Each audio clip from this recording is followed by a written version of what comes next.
সঞ্জিতা, বলো। আমরা কোথায় এসেছি? আমরা তো এসেছি চট্টগ্রামে। হ্যাঁ, সেজন্য তো পাহাড় থেকে নামতে নামতে আমি ক্লান্ত হয়ে গেছি। সত্যি আমিও অনেক ক্লান্ত আমি আর হয়ে গেছি। হাঁটতে পারছি না। তোমাকে চা খাওয়াবো নাকি? নাকি কি চা খাওয়াবে তুমি? ইস্পাহানি মির্জাপুর চা। ইস্পাহানি মির্জাপুর চা? এক হ্যাঁ। চুমুকে সব ক্লান্তি চলে যাবে। সব ক্লান্তি চলে যাবে। হুম। তাহলে আমরা পাহাড় থেকে নেমে চা খাবো, ঠিক আছে? হ্যাঁ, কিন্তু চা খেলেই তো হবে না। আমি তোমাকে বলেছিলাম যে এরপরে ঠিকমতো পড়াশোনা করে আসতে হবে। আরে তুমি আমি পড়েছো? পড়েছি তো 3 বার, আর 2 বার ব্যথা পেয়েছি। পড়েছো আবার ব্যথা পেয়েছো? না, পড়ে গেলে মানুষ ব্যথা পায় না। জ্ঞানী। আচ্ছা, তুমি এরকম এরকম ভড়কে দিচ্ছ কেন? পড়ে গিয়ে মানুষ ব্যথা পায়, এই উনি ওই পড়াটার কথা বলে নাই তো, বলেছে পড়াশোনা করতে, তাই তো? এই জন্যই তোমাকে বাংলা নিয়ম এবং বাংলা শুদ্ধ উচ্চারণ শিখতে হবে। ও, উচ্চারণ যেমন শিখতে হয়? একটা হচ্ছে পড়া আর একটা হচ্ছে পড়া।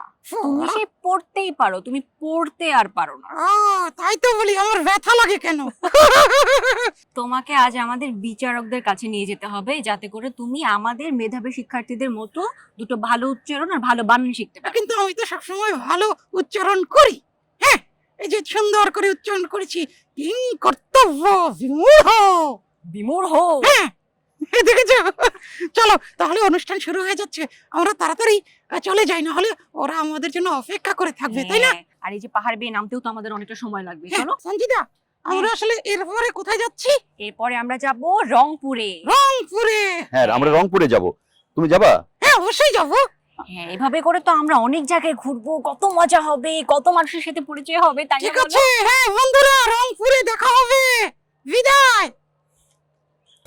এই বাংলায় জাগি ভরপুর।